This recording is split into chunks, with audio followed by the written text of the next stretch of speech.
Oh, Chris Brown is losing it again, y'all. Looks like he just can't handle the fact that Karrueche has officially moved on, and not just with anybody, but with Deion Prime Time Sanders. Whew, the drama. Ever since pics of Karrueche and Deion looking all cozy popped up, the streets have been talking, and let's just say, Chris is not taking it well. So word on the block is, Karrueche, Tran and Deion Sanders got the blogs on fire after blogger Deux Moi spilled that they were spotted holding hands at Nick and Steph's restaurant. Now, for those who might not know, Karrueche is that girl, an Emmy-winning actress, model, and TV host. We do, right? Yes, I believe so. I think we have to, I get one and then everyone else has to order theirs. So where are you? She's best known for playing Vivian Johnson on The Bay, which even won her a Daytime Emmy for Outstanding Lead Actress. And as for Deion Sanders, well, he's not just any former football player, he's a whole legend and the current head coach of the Colorado Buffaloes. Back in his playing days, he was a star cornerback for the Florida State Seminoles. Now, according to Media Takeout, these two were introduced by Deion's co-host Rosie Diaz, who also happens to be tight with Karrueche. Neither of them has said a word about the dating rumors yet, but folks are convinced it's more than just a friendship. And whew, let's talk about that age gap. Karrueche is 36 and Deion is 57. That's over 20 years. A lot of people feel a way about it. And to make things even spicier, some fans think Deion isn't exactly the best relationship guy. I mean, he's got 5 kids by 2 different women, and neither of those relationships worked out. But the real tea? Chris Brown is out here spiraling over this. Allegedly, he's losing his mind because he finally realized he fumbled a good one, and there's no getting her back.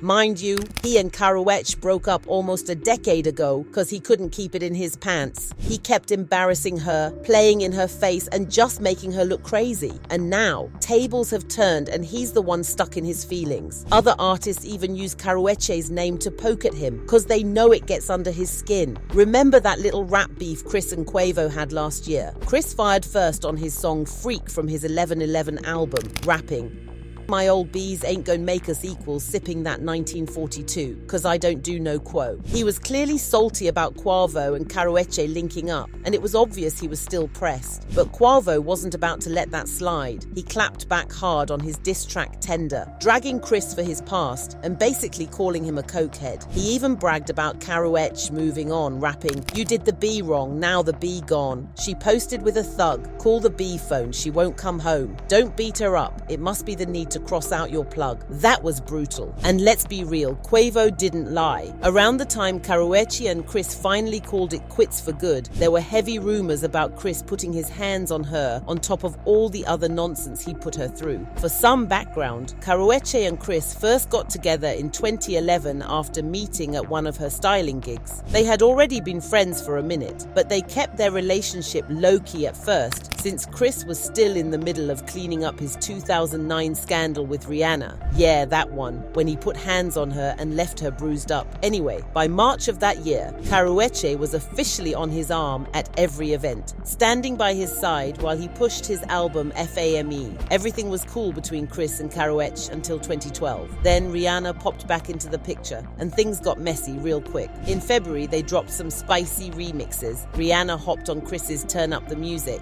and he returned the favor on her Birthday Cake remix. But the real tea was that Chris was spotted at Rihanna's 24th birthday party that same month, and folks started speculating that they were rekindling their old flame. Then, the drama really kicked off. Rihanna and Karrueche found themselves in a Twitter back and forth, with Ree calling Karrueche rice cakes, a not-so-subtle jab that referenced birthday cake. A few weeks later, things got even wilder when Chris got into that infamous NYC club fight with Drake. This was during Nayo's manager's birthday celebration, and let's just say bottles were flying. Chris ended up with a big gash on his chin, and multiple people got hurt bad enough to need hospital treatment. After all that, Chris went and threw shade at Rihanna on a remix of Kanye's Way Too Cold, rapping, "Don't f with my old BH. It's like a bad fur every industry done had her, y'all, the shade." Rihanna caught that real quick and unfollowed him on Twitter. But Chris tried to backtrack like, "I ain't say no names, so if you feel some type of way, that's on you." Now, while Chris was out here making a fool of himself, he was still with Karrueche. And oh, it got worse. In August 2012, Rihanna did that emotional sit-down with Oprah, talking about how she still loved Chris and how they rebuilt their friendship. Where does your relationship with him stand today?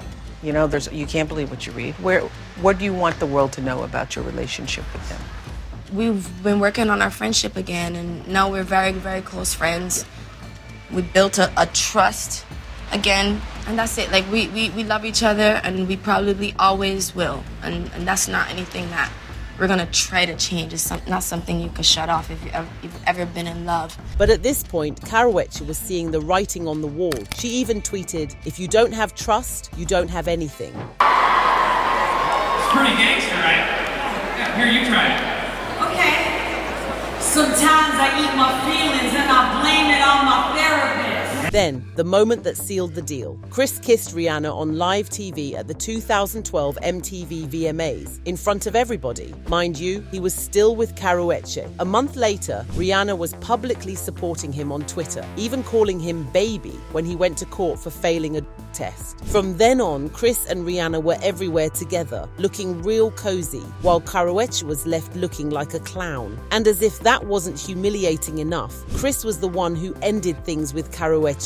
He hit her with that, "I love you, but I don't want to see you hurt over my friendship with Rihanna" speech. But let's be real, he wasn't trying to take Riri seriously either. By 2013, he and Rihanna were done. And guess what? Within a month, Chris and Karrueche were back together and living under the same roof. It was a disaster waiting to happen. And sure enough, it all came crashing down when Chris went to rehab and ended up hooking up with a staff member. That little stunt got him thrown back in jail, and Karrueche finally left him. But plot twist, she couldn't stay away. By July 2014, she was back supporting him in court. And later that year, she even got real emotional about the whole love triangle mess during her sit-down with Keke Palmer on Just Keke. Just keeping a level head and positivity.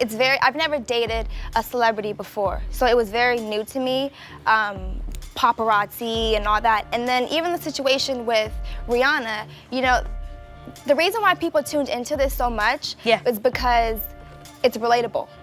That's true. I have girlfriends, I have family who's gone through the same situation. It's the case of the ex. We all go through it. Everybody you know goes through something, yeah. But, however, thank you. In this case, my boyfriend is a celebrity whose ex-girlfriend is an even bigger, you know what I'm saying? Yeah. So not only am I fighting a battle with her, I'm fighting a battle with her 14 million fans or however else. So imagine how that feels for me when I gotta get on Twitter and I gotta see a whole bunch of people stuff. Later that year, Karrueche and Chris Brown got back together, even rocking matching Halloween costumes in October. But by November, Chris was already making a scene. Be good. You know, like they want to be a part of that circle. So really, are your friends going to tell you leave that? He went off on the hosts of The Real after they questioned Karrueche's decision to stay with him. He called Adrian Balin a trout-mouthed ass and threw shade at Tamar Braxton, calling her the ugly sister. She's good. Yeah, she's not here, but she's good. Oh, it's amazing, man. Christmas is coming up. Around this time, Chris also told Hot 97 that he was locked in with Karrueche for life and even planned to marry her one day. So you can imagine how shocked fans were when he suddenly announced their breakup at Power 106's Cali Christmas concert. He bluntly told the crowd, "I'm single." That fans were confused. Wasn't she just the love of his life? So what happened? Well, Chris later claimed on Instagram that he broke things off because Karrueche wasn't loyal to him while he was locked up. He said, "I was locked up for damn near 4 months and only got one visit from you while you were out hosting parties, taking secret trips to Toronto and going on dates with Drake." Of course, both Drake and Karrueche denied this, but people quickly pointed out the hypocrisy. Chris had done the same thing to Karrueche with Rihanna, and now he couldn't handle a taste of his own medicine. Despite all the drama, Karrueche and Chris got back together again. But little did she know, she was about to experience the most heartbreaking and embarrassing moment of her life. Chris announced on Instagram that he had a daughter, Royalty, with model Nia Guzman. And guess what? Karrueche found out the same way the rest of us did, on Instagram. That was the final straw. She ended things for good, tweeting, "Listen, one can only take so much. Best of luck to Chris and his family. No baby drama for me. Karrueche moved on, focused on her career, and casually dated. But Chris, he couldn't let go. Every time she was spotted with a new man, he would start drama. In 2015, he told Ryan Seacrest he was accepting his mistakes and taking responsibility. But that didn't last long. He started attacking Karrueche for speaking about their relationship in interviews. And she clapped back. I'm not speaking on you or bashing you like I easily could. Don't be mad at me because our relationship ended due to your lack of loyalty. You know what's weak? You forcing yourself into my car, my broken window, blowing up my phone, and trying to shower me with gifts. Man the up and change the bullst in your life like I've told you several times. Chris then tried to play it cool, responding, I'm eternally thankful for you being part of my life. I've learned so much from you. I wish you nothing but happiness. Yeah, that didn't last. Chris started stalking Karrueche, demanding she return the diamond rings he had gifted her. When she refused, he allegedly started threatening her, saying he'd make her life hell and even harm her and her loved ones. In 2015, Karrueche filed for a restraining order, telling the court that Chris had threatened to kill her if he couldn't have her. She also revealed that years prior, he had punched her in the stomach twice and pushed her down the stairs. Fast forward to 2023, and Chris was still lurking. The moment the 5-year restraining order expired, he was right back in her comments, liking her pictures. When Karrueche posted stunning photos from a gold party, Chris was right there, thirsting after her. And let's not forget that petty stunt he pulled during his beef with Quavo, which we covered earlier. Oh, and get this, Chris even made a song called Residuals, which fans believe is about Karrueche. Every time he performs it, he wears or ties a red bandana to the mic. Something fans think is a nod to the welcome home from jail party Karrueche threw for him in 2014, where she blindfolded him with a red bandana. Now, people are saying Chris might have another meltdown over Karrueche's new man. So far, people are side-eyeing this relationship and saying that it shouldn't be a thing. People online are writing stuff like, this level of foolish desperation is absolutely absurd. Coach Prime knows Sir Hell she's his daughter age no see. And another person said, Deion, please leave them little girls alone, don't look stupid like the rest of these old men. But what do you all think about this relationship? Also, is Chris doing too much? Drop your thoughts below and make sure to check out this next video.